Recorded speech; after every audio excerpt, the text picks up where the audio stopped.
Let's go. Game time.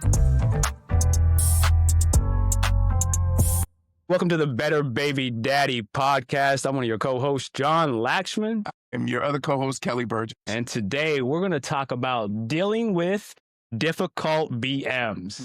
Yeah. And we've both been there. Yeah, we have. But we know y'all have just angelic baby mamas out singing your praises. And we're not denigrating ladies. We just know that there's some difficult baby mamas out there. There We want to definitely help are. the brothers navigate that. Hey, maybe you're one of those. Right.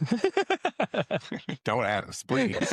Well, actually, Please do. Yes. yeah, we'll respond. We'll have that conversation. Yeah. So we have 10 tips that, John and I have both kind of walked through at various times. Some are really, really poignant because we can remember those times, and we hope you guys get some value from it. So let's dive right in. All right. Number one, when dealing with a difficult BM, you have to, and this is probably the most important one, No doubt. prioritize the child or children Yep. in all situations. Absolutely. Yeah. So whatever the children need emotionally, physically, whatever other realm they need it, that has to take precedence over your feelings, the BM's feelings, and that present conflict.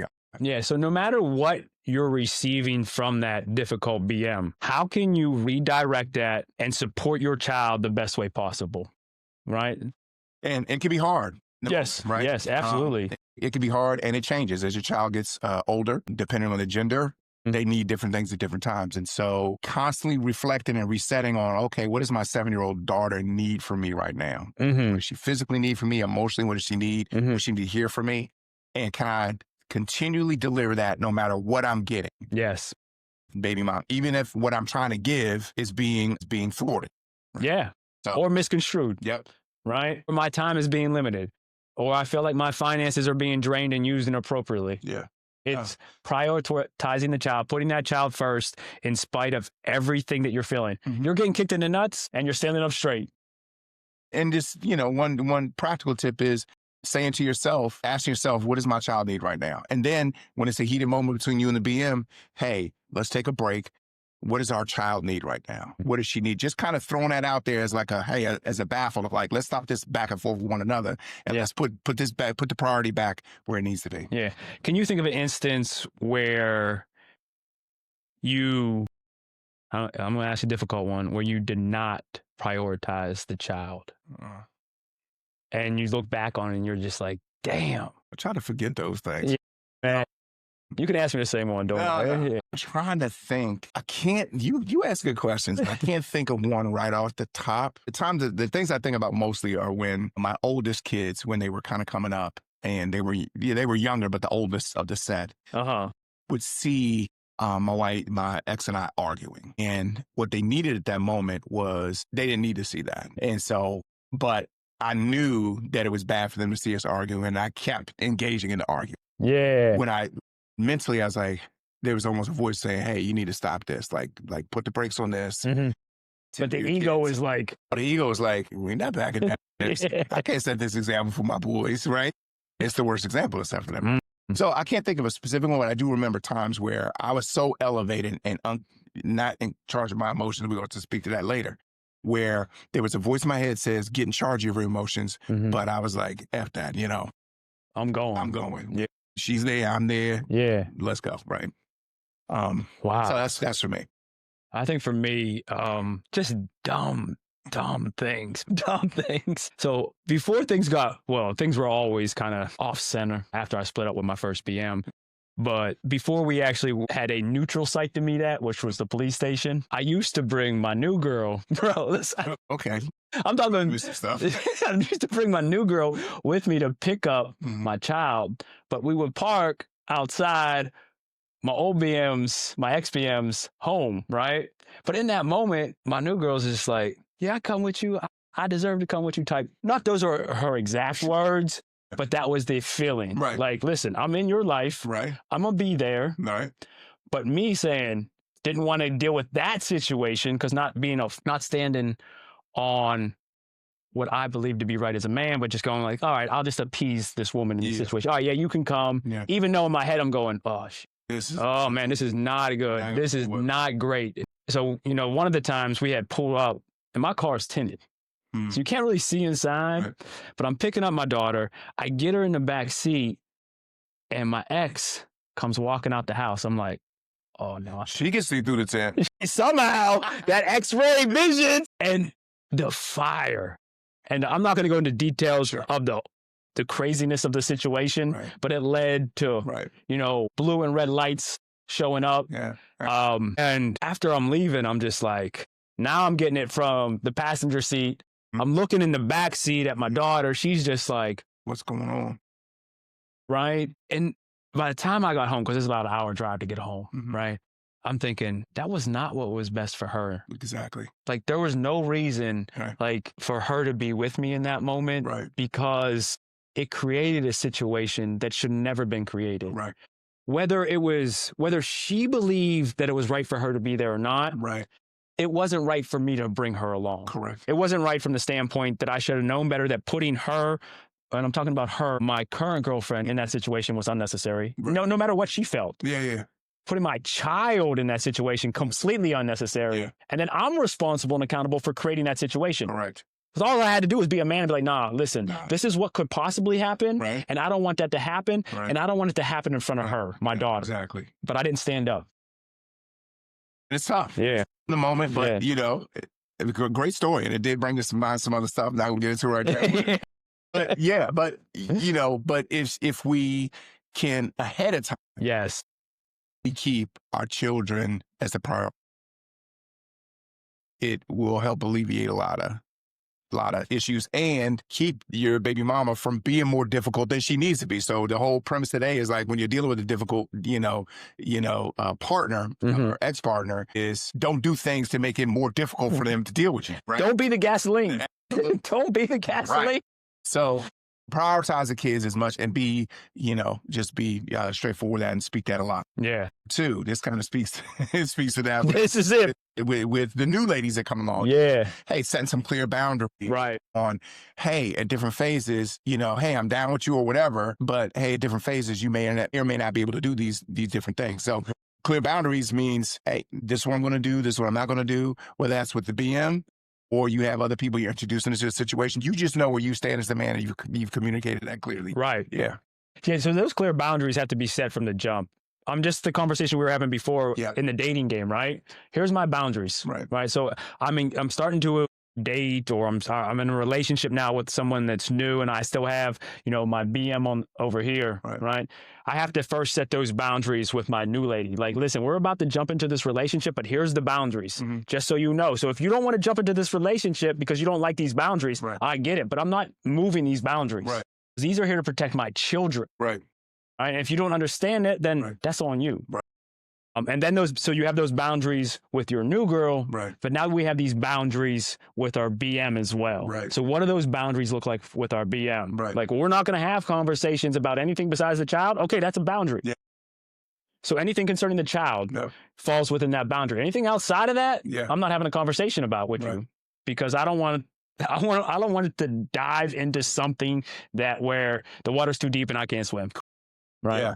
And, when you're in that early phase, y'all are just split up, and the emotions can range from, hey, she wants to kill you and put your car on cinder blocks, to, oh, there are some redeeming qualities, to, oh, I'm horny, I just want to get at him. I just hold that whole curve. Right. You have to maintain your boundaries at every situation.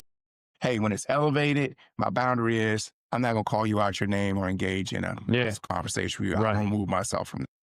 Hey, when it's neutral, hey, the boundary is, the minimum thing is, we're going to keep a weekly call about what the children need. Yes. You're not going to call me last minute for, financial requests. I'm not going to satisfy those last minute because I need, week 4 knowledge or whatever. Right. Hey, you're horny, I'm lonely, I'm still not going to come over to your place to pretend like everything is okay. Right. And so boundaries all along the way are really good at maintaining a sense of, hey, we have a new situation. I'm not doing anything to muddy the waters or, elevate you.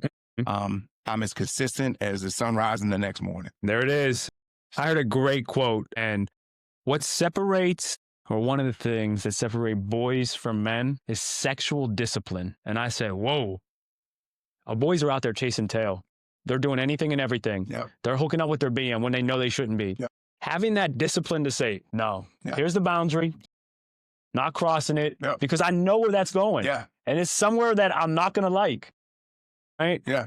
So, Talked before, like I tell my boys, men play it all the way through. Men yes. do. Yes. Boys are like, what's in front of me? Tastes good, smells good, feels good. I'm going to go ahead and do that right now. I'm reactive. But men are like, no, if I know, the other thing is I pick up one end of the stick, I'm picking up the other end of the stick. Oh, This end up, I'm going to catch all this other part with it. Yeah. And I do not want that. And in the long term, going back to number one, yeah. it does not prioritize a child. Makes it Doesn't. more confusing. But not saying it's easy, gentlemen. Nah, it's definitely not. We made some return visits. Let's just say, right? I was a boy for a long time. A long time. Let me see what day is it. So, and those boyish ways want to pop up. Yes, yes.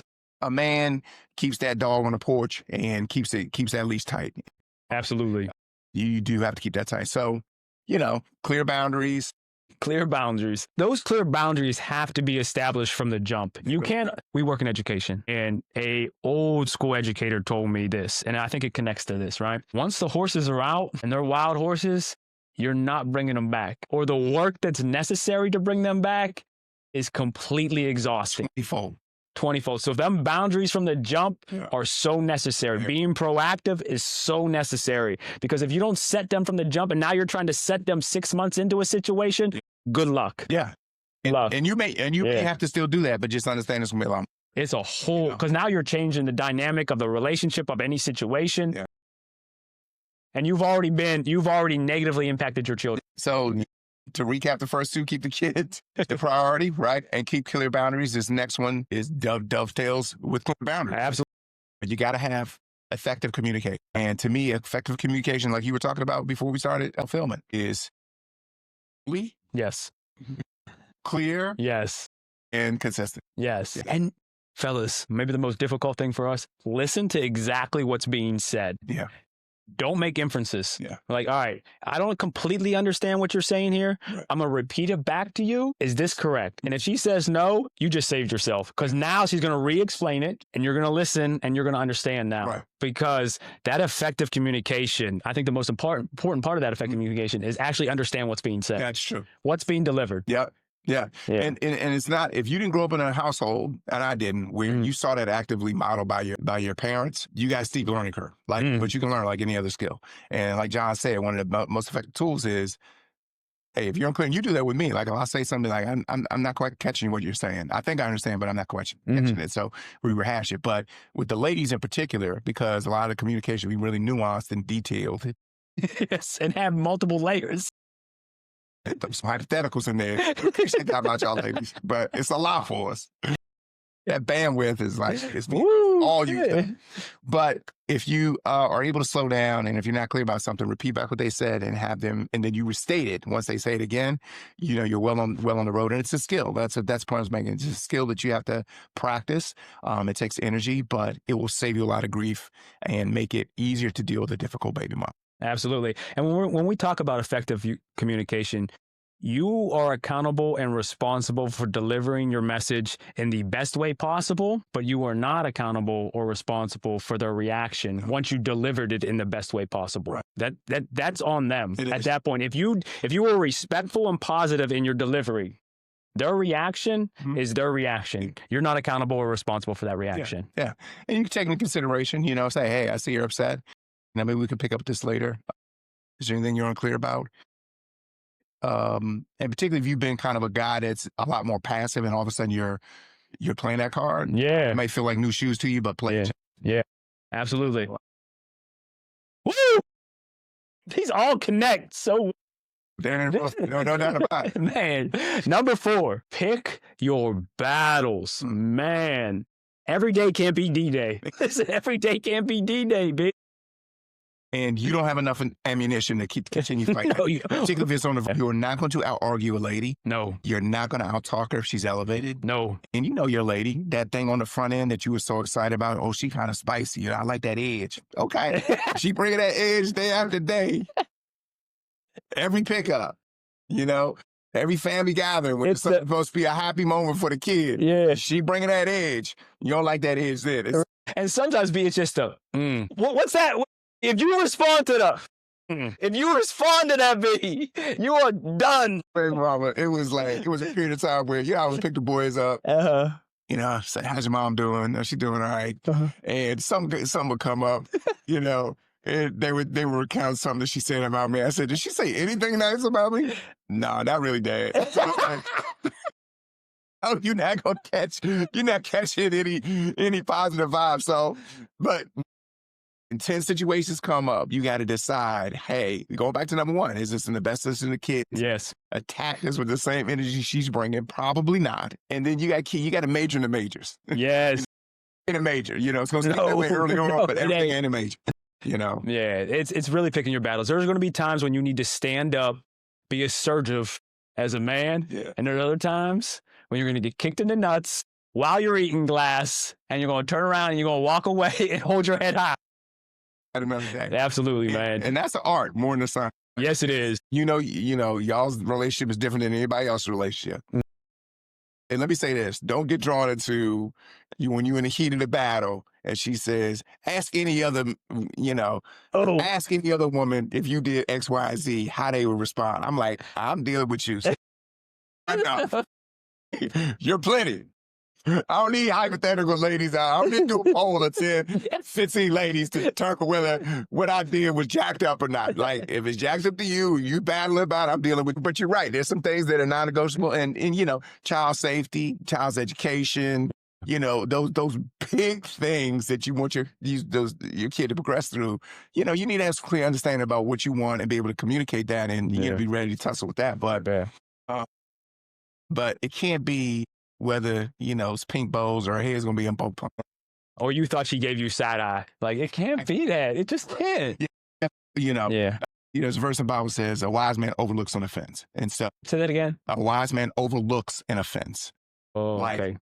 You know that she's throwing shade, but you just got to matrix that joint and just keep it moving. You might not like the tone.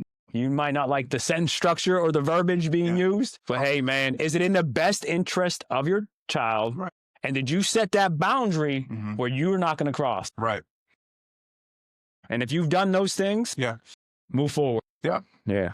And when it does get sticky, this moves into number 5. Yeah, absolutely. When you've been in an intense fellowship with, your BM, and in the moment you can't think straight, you got to have a way of documenting these interactions.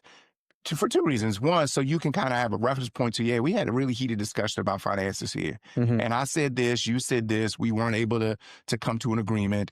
And what I left it with is I was going to piggyback or come back to you. So when you can look at a document, it could be a Word document, something, your journal, where you could say, back 2 weeks ago, we had a blow up, but I got to revisit that now that I'm calmer. This is what was said. Hey, did I miss anything? It just helps you. And then if you eventually have to go to court, you do have everything there saying, no, Your Honor, this is what we said. This is what I did. I did this. This was her response. And it just kind of makes it clinical. It removes all the emotion. Yes. Because you got to document it. And your stuff as well as her stuff. You can't just be painting her. You be, I did this. I had to walk that back. Yeah. But well I did said. walk it back. Oh. Well said. I used to document. I had books on top of books of journals, right? Where I would say it'd be November 2018. Right. 2:35. No, literally 2:35 phone call. Hey. Went straight to voicemail. Called back in an hour. Picked up, said she's not available. Called back 2 hours. Picked up, talked to my daughter. Every day, document every single. It was tedious. It was monotonous. It was boring. At the end of the day, I didn't have to use it. Right. But if a situation arose where I was back in court with her, I had everything listed there. Like, I called the house. So-and-so said she's not available today. You can't talk to her. Boom, it's right there. Yeah. Right? So documentation, even the minor things that you don't think are that important, just write them down. Yeah. Because not only does it serve as a reference point for you if you end up in the court system, but like you said, it's also a reflection piece. Like, we had this heated argument. Okay, I'm going back and I'm reading it now. Why did we have that heated argument? I responded to something I should have never responded to. I crossed the boundary. I picked the wrong battle. I communicated ineffectively. I didn't prioritize the child. So it serves multiple No doubt. purposes. Yeah. Yeah. It's like, sports teams, football teams going back through the game table with the clicker, like Yeah. right there. Yeah. Yeah, right there is where, yeah. Yeah. So that's one of our tenets as being a better baby dad is Yeah. you reflect Yes. back and you make adjustments, but we hope you don't have to go to court. We hope you can work it out. But Yeah. there might be a situation where you are. Yeah. And then you can document what you did as a dad, not to denigrate her. Hey, this is what I did. Yes. Or you do what you do with it. But you're able to recall those things. And also in your dark moments, it's a diary of your advocacy for your kid. Yes. When you're not feeling like the best dad, it's a story of the time and the effort you put. Right. I agree with that 100%. And not only that, you're not going to remember everything. Like literally, I'm sure you've dealt with this. Y'all out there have dealt with this. Okay. I had her last July 4th, or did I not have her last July 4th? Right. That's when you picked her up early and took her to, your great uncle was in town and you wanted, it was my July 4th. But I was being nice. So it helps. It's like a brain. I wasn't really good at it. And so I was like bobbing and weaving a lot. Yeah. But if I had to do it again, I would definitely be more of a bookkeeper about that. Yeah. All right. So listen. And that leads us to our next thing, right? Yep. If you do end up in court, or let's say you're not in court, even if you're not in court, you need to develop a co-parenting schedule and stick to that schedule no matter what. If you're in the court system, the court's going to develop that schedule for you for the most part, right? You get to work around some of those details, but for the most part here, the court's going to lay it out for you. And you get to negotiate on that essentially. But if you're not in the court system, you need to have something in place, a co-parenting plan in place that says, hey, we pick up every Friday at 7 p.m. We drop off every Sunday at 4 p.m. Correct. Whatever that is for you. Yeah. Every other holiday. Days are this. And look, some of this stuff you won't think matters, but it's going to matter because you're going to want every minute with your child. You are. Like you're going to want, oh, wait, I want my child on my birthday too. Yeah. Right? Yeah. Oh yeah, that makes sense, right? Yeah. And the plan needs to be detailed, and this is where I messed up on B, right? When we made out our plan, it was like, all right, outside the court, we sent it to our arbitrator to sign off on, but it was all right. We're gonna rotate holidays. Cool, your Christmas, my Christmas. We never defined when Christmas Day started. Yeah. So that was open into interpretation. Yeah. Hey, it's your Christmas. I'll drop her off at 10 a.m. Wait a second, that she don't get to wake up. Yeah. We never defined those. So the details on that plan are so important. Yeah. Yeah. And remain flexible because there are going to be some times where your schedule, something will come up and you'll want a little sway, or maybe y'all double up weekends and then, can't be yours, but she has your BM has the kids 2 weeks in a row and then you get them 2 weeks in a row, something like that. But the structure is important. Yeah. It goes back to our first three things: keeping the kid the priority, communicating effectively, and setting clear boundaries. And so that allows you to set up a co-parenting plan outside of the court that cross all the T's, dots the I's, but has a little flexibility built in because it's just the two of y'all talking. Yeah. Once you get the court involved, the court's like, you see these people waiting in here? Y'all got about 15 minutes. If you can't work it out, bam, here's the template. And then y'all will work from that. And neither side is going to be completely satisfied with it. No. So that's how you know it's a good plan. It's true. Of course, like, get y'all time to work it out. But do have a plan. Don't willy-nilly it. And you're absolutely right about the details. Get into the weeds. You need those details. You absolutely need those details. Yeah. I mean, the details can be something as simple. Well, if you're 15 minutes late for the drop off, then I'm going to drop her off for my return. When I'm returning her to you or him to you, is I'm going to be 15 minutes because I'm going to get those 15 minutes back. If you want to put those in the plan, they can be put into the plan. Yep. Because 15 minutes for 18 years every Friday adds up. And then have some provisions in there as your kid gets older. What if they don't want to come that weekend? They got a birthday party to go to. Birthday party. Their peer group is really important. Yes. It's your weekend. Yes. But they're really into the in crowd finally. Yeah. They're elementary school or they're middle school. And they play football, they're cheerleader, whatever. Exactly. So be ready for that and discuss those things ahead of time. Those things are coming up. So use the schedule as a framework, get as detailed as you can, but understand things are going to change with the kid.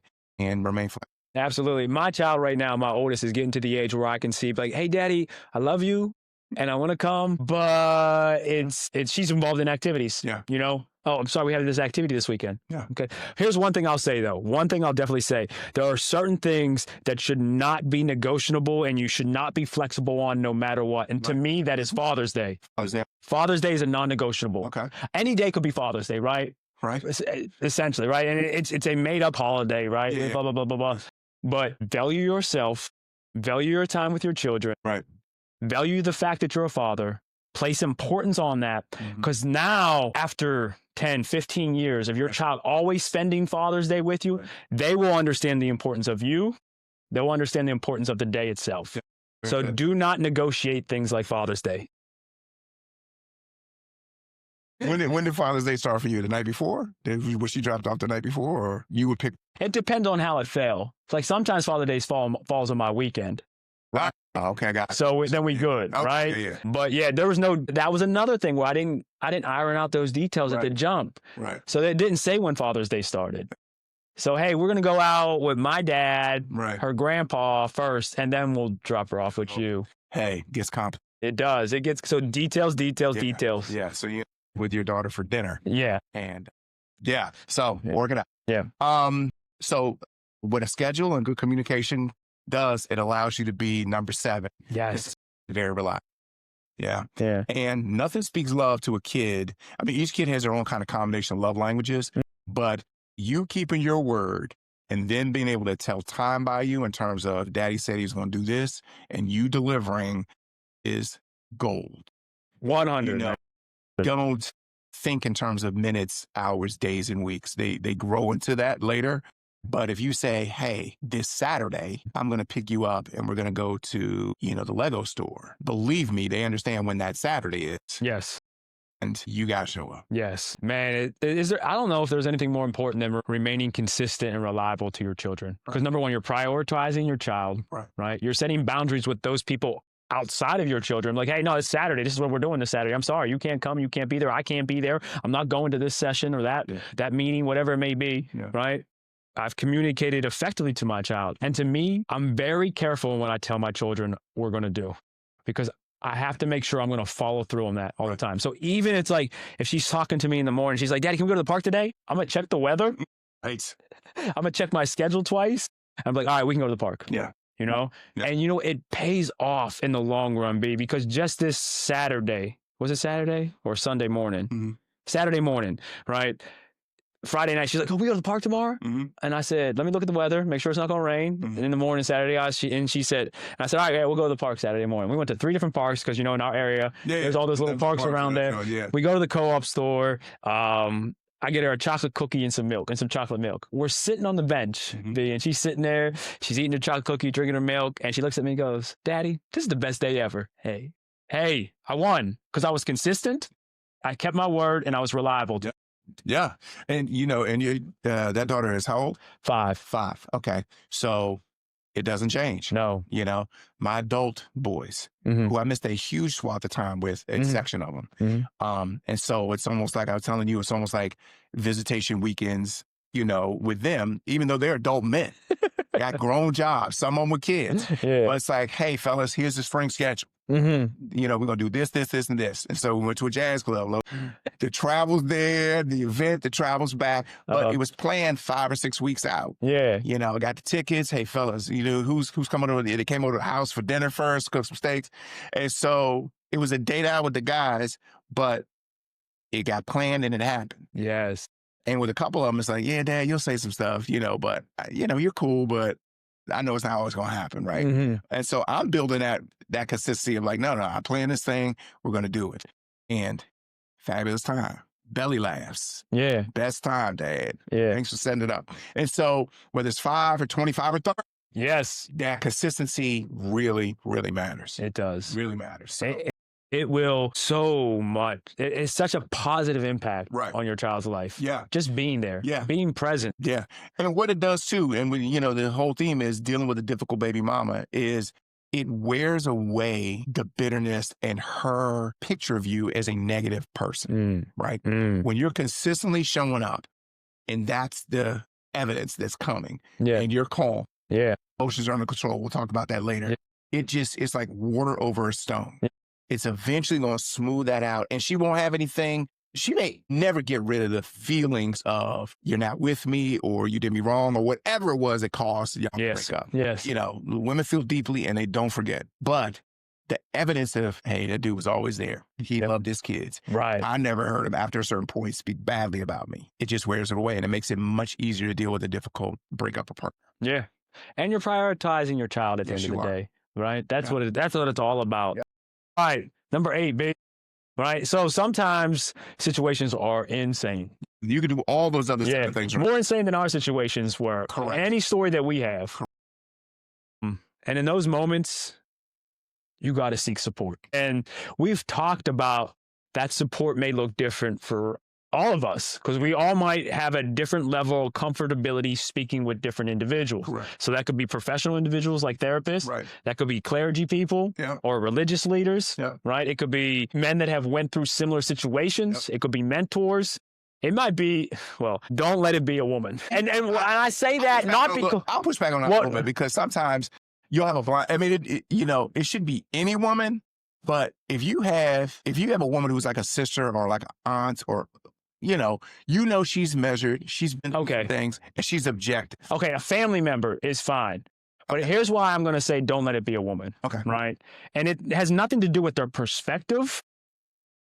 First off, she better not be in a relationship if you're talking to her about this stuff. That cannot happen, right? And if y'all are friends, right? Right. All of a sudden, you're expressing all this stuff to her. Right. She's feeling all these things and she's single and you're single. Oh, okay. You just don't want to open up a road that you're not willing to travel down. Yeah. So, and it's nothing, their perspective might be great, right? But if it's coming from a family member, that may be better. But again, there might be a lack of bias. That's right. And it's nothing against women, but I'm an honest believer that men should confide in men in regards to things that men are going through. There's nothing against a woman's perspective. Right. But that's just my belief. Okay. Right. I have some great friends that are women. I'm not sharing these stories with them. Sure. Yeah. You know? It's not that I'm worried about being ridiculed because I'm fully confident in who I am. Right. I mean, I'm thinking through, there's situations where, well, here, I'll ask you this. Would you share in the same way, as authentic as we've been between each other about our stories and the hardships that we've went through, solo one-on-one with any woman besides your wife or a family member? My daughter. Yeah. No. Yeah.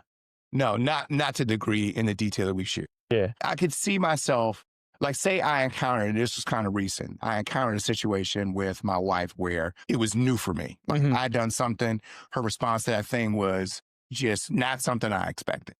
And I'm almost 6 years old. It's like, I spit on that pitch. I've never seen that joint. And I got rung up side of the plate. Right. So it was new for me. So I immediately went to, well, first I prayed, made sure my mind was clear because I felt a certain way about it. Yeah. Then I went to my ride or die dudes. There you go.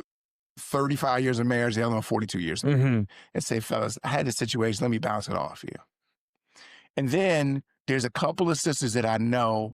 One's a little younger than me. The other one is, I think it was the one that's a little younger than me. Single, but I look at her more like a daughter. Okay. It definitely is a daughter.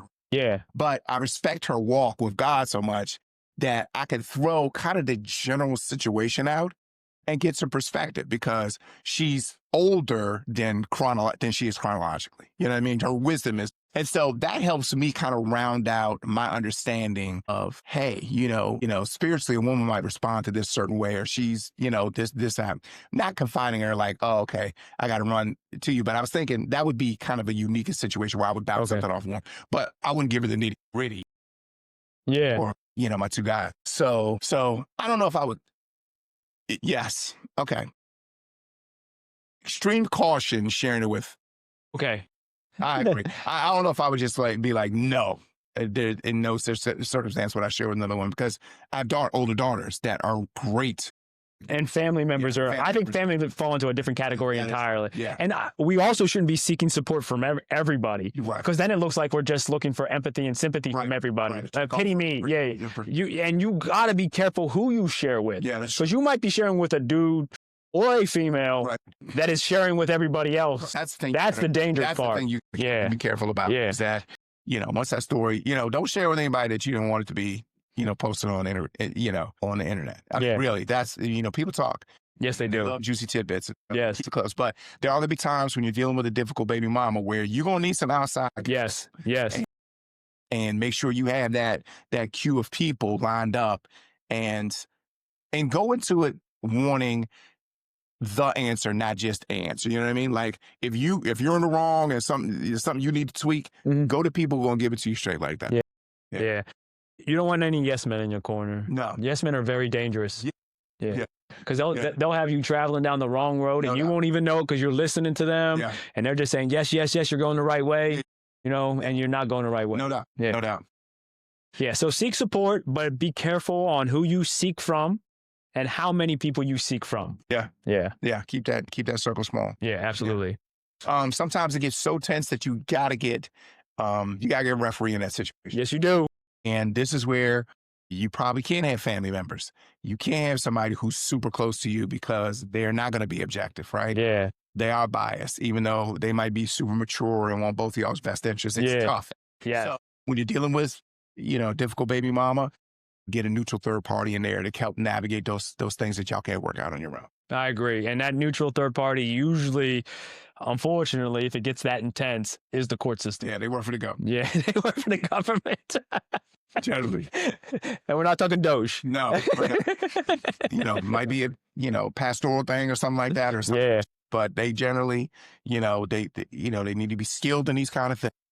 And, most importantly is that they're going to create an atmosphere where both people are heard. Yes. Yes. And so. Yeah, it simply can't be a family member. And this goes back to what we talked about a couple episodes ago, where battle lines will be drawn.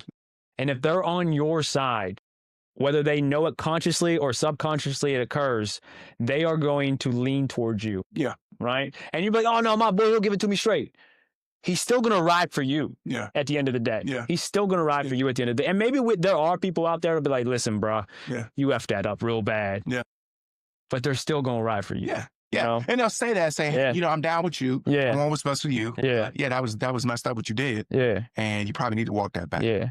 Yeah. But if like literally if you two if you're sitting down with your BM, right? And you got your homeboy, he's not gonna be like, yeah, sis, that's not working. Don't even try to set that up. So if you got a difficult baby mama, get a neutral party in there. Yeah. At least to get y'all talking. Remind me of a situation where, hey, my second baby mama and I, we couldn't come to a co-parenting schedule. Yeah. So the court said, hey, you need to go to these parenting classes. Yeah. With this person who's trained in navigating, like a mediator. And we still couldn't untie that knot, but at least we had a forum where she could say what she needed to say, I could say what I needed to say. We at least weren't at one another on the phone or text battle or something like that. Oh. That helped. And then at the end of the time, it was like, okay, well, it's obviously like y'all need to get divorced because y'all can't talk to one another. Yeah, that was the agreement. And it was like, you know what? That really quickly, I want to jump back to number 3, communicating effectively. We spoke about this before, but communicating effectively is not communicating via phone by any means, right? It's not that text messaging. Yeah. It's not the phone conversations. It's face-to-face, uncomfortable, authentic communication. Leave the phone in the car, in the house. Yeah, that's all. I'm in the way. Yeah. I'm on the way. That's all it is. Untying these difficult situations. Yeah. It's not going to happen over the phone. No. So get a new third party. Absolutely. Number 10. 10. We there. We are. We made it. And we spoke about this all the time. We did. Yeah. This was in, our 5 areas of fitness, 10 mistakes that baby daddies made. Yeah. And, but overall, in order to be able to do these other 9 things, keep your kids a priority, stay consistent and reliable, have good, clear communication, you must keep your emotions in check. Absolutely. They're there with you, but they're in check. Like when I'm walking my dogs, like, yo, you with me? You got to stay close. Yes. You can't run all over the neighborhood. Yeah. And so if you are the kind of guy that goes 0 to 100, you have to kind of, build mechanisms, strategies to get that thing around 50 so that you can think clearly and then execute these other things that we talked. Yeah, because if your emotions are not in check, number one, you're not prioritizing your child. You're most likely crossing boundaries that have been set. You're definitely not communicating effectively. No. I guarantee you're not picking the battles. The battles are picking you. All of them. And that documentation is going to look wild. You're being documented. You're being documented. That co-parenting schedule is on fire.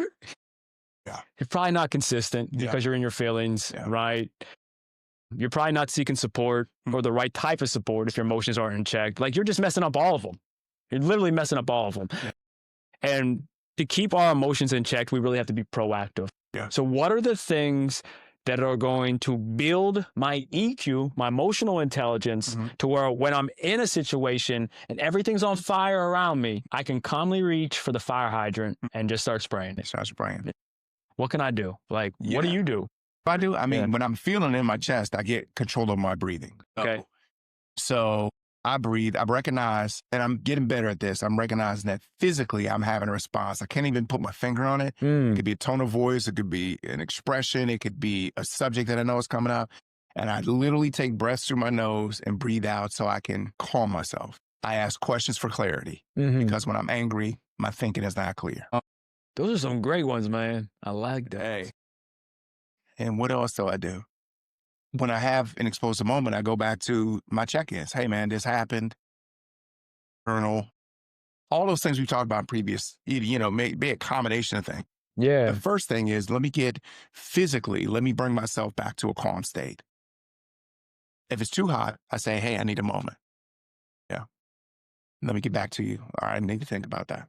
And it takes a while to get to that point. Like, you don't wake up one day and be like, hey, if things get crazy today, I'm just going to say I need a moment, when you've never done that before, right? You're going to go through ups and downs, and it's probably going to look a little bit like this. Oh, I did it. Oh, I didn't do it. Oh, I did it. Yeah. Oh, I didn't do it. Yeah. That's what it's going to look like. But swings will get less and less and less, and you'll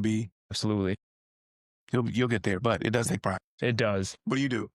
Meditation, intentionally meditate on situations that may or may not occur. And what I mean by that is, like, hey, play it through mentally. Okay. And like, all right.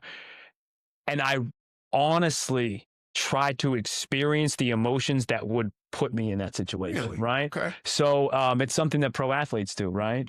Pro athletes go through a mental process like a track athlete, right? They're running the race mentally before they ever run it physically. So what are those emotions I'm experiencing while I'm running the emotion? What each and every step I'm going to take across that down that track. Right. So I'm doing the same thing. All right, what are the emotions I'm going to experience in a situation where she's heated? All right, now how am I going to react to that? And I do that through a meditation process where I'm intentional about that. And then, all right, what's my next step? Or as you say often, what's my next best move? Yeah. Right? So meditation's a big one for me.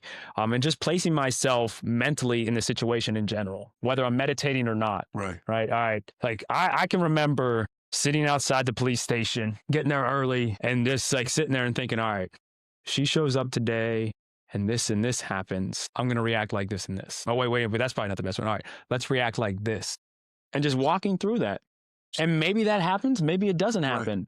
And maybe it happens just slightly differently, but because I went through that mentally, I'm prepared for a wide range of things. Right. Yeah. Yeah. So, yeah. That's good, man. Yeah. And that is so counterintuitive, because if like to say, hey, I'm going to place myself in the emotions of the stressful situation. Yeah. That's why I asked you a question. I was like, I've never done that. I'm moving in the opposite direction of that, but it is. I can see what you're saying. It's a good practice to have. Yeah. So when it comes, like, it's the second or third time you're really seeing it. Right. It kind of takes the edge off. Yeah. I mean, you're at the free throw line. There's 2 seconds left. Yeah. You're down 1. You have 2 shots. Yeah. Right. What does that feel like? Oh, I'm nervous. There's some anxiety occurring. Like, I want to feel that right now. Can I feel that? Can I mentally picture that and feel that right now? And if I can, then when the real thing occurs, I'm ready for it. Ready. Very good. Yeah. But, the overarching thing is, like, find a way or ways that you can get yourself under control when my emotions are starting to run wild. Absolutely. A wild man is an uncontrolled man. Controlled man is a dangerous man. And so, real power is you can be a menace, but you're under control. Absolutely. A controlled beast. A controlled beast. Right. That's real power. Yeah. Instead of an out of control coward. Yeah. And so it's, you control your words, you've slowed down and controlled your thinking, and then your physiological response, you're able to control that too. Absolutely. So real quick, let's go over these 10 again. We have number 1, prioritize your children. Set clear boundaries, communicate effectively, pick your battles, document everything, use a co-parenting schedule, stay consistent and reliable at all times and in all situations as best as possible, seek support when necessary, involve a neutral third party when necessary. And fellas, men, keep your emotions in check by being proactive and how you're going to deal with them. There you go. All right? Guys, Woo! covered a lot of ground today. That's a good one. Hit us up in the comments. We're here for you. Yeah. Until next time, this is Kelly. And I'm